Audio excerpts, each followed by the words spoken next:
Hello friends, welcome to my YouTube channel. और आज हम क्लास 12th फिजिक्स का एक रोचक और मोस्ट इम्पोर्टेंट टॉपिक फैराडे के नियम और लेंज का नियम पढ़ने वाले हैं।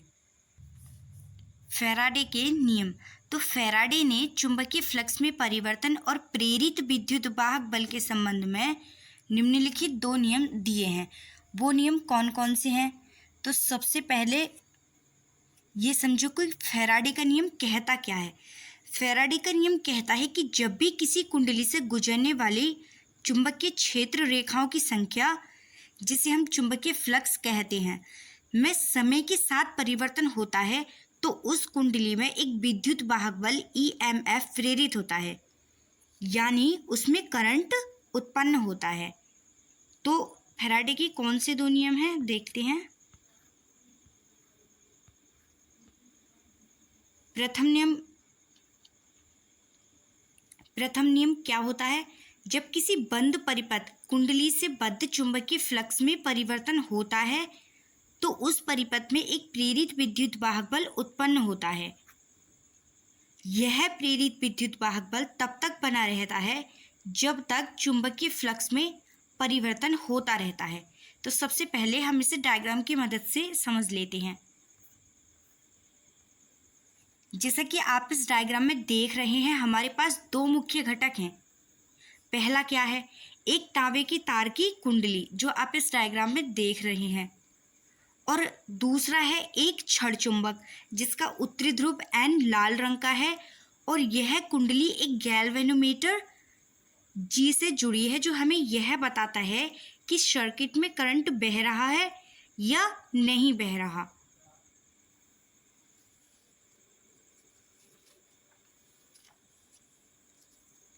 तो अब आप इसके पहले भाग को देखो।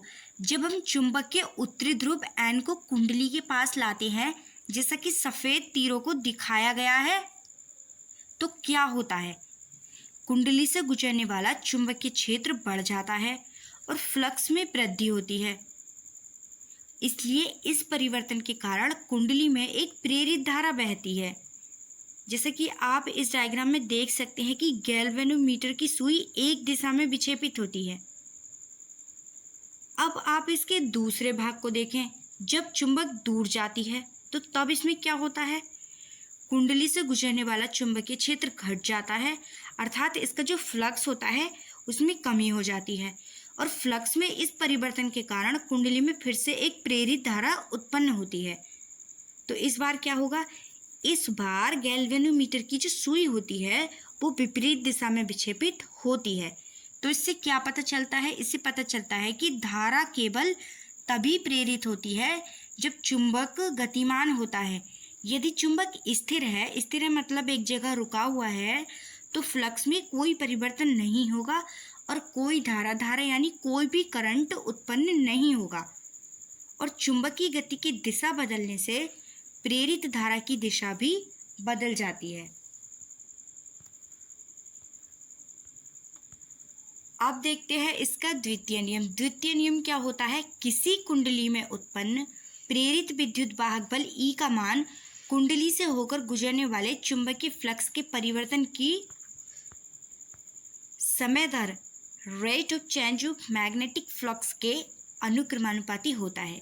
तो इसका गणितीय रूप क्या होगा? यदि चुंबकीय फ्लक्स में परिवर्तन की दर dt and dφ हो तो प्रेरित विद्युत वाहक बल E क्या होगा? E equal -dφ/dt। और यहाँ पर जो ऋणात्मक चिन्ह यानी माइनस का चिन्ह है वो यह दर्शाता है कि प्रेरित विद्युत वाहक बल यानी EMF फ्लक्स परिवर्तन का विरोध करता है। अब नेक्स्ट पॉइंट आता है हमारा लेंज का नियम। लेंज का नियम क्या होता है? विद्युत चुंबकीय प्रेरण की प्रत्येक अवस्था में प्रेरित विद्युत वाहक बल अथवा प्रेरित धारा की दिशा सदैव ऐसी होती है कि वह उस कारण का विरोध करती है जिससे वह स्वयं उत्पन्न हुई है। मान लीजिए आपके घर में कोई मेहमान आया और आते ही आपको कमरे से बाहर निकालने लगा, तो आप क्या करोगे? आप उसी का विरोध करोगे ना। तो यही लेंज का नियम है। चुंबक जैसे ही कुंडली के पास आता है, कुंडली में करंट पैदा होता है कि वो चुंबक को ही धक्का मारता है जिस चुंबक ने उसे पैदा किया, तो वो उसी का विरोध करता है। तो जिससे पैदा हुए उसी का विरोध करना, यही लेंज का नियम है। तो हम इसे डायग्राम की मदद से समझ लेते हैं।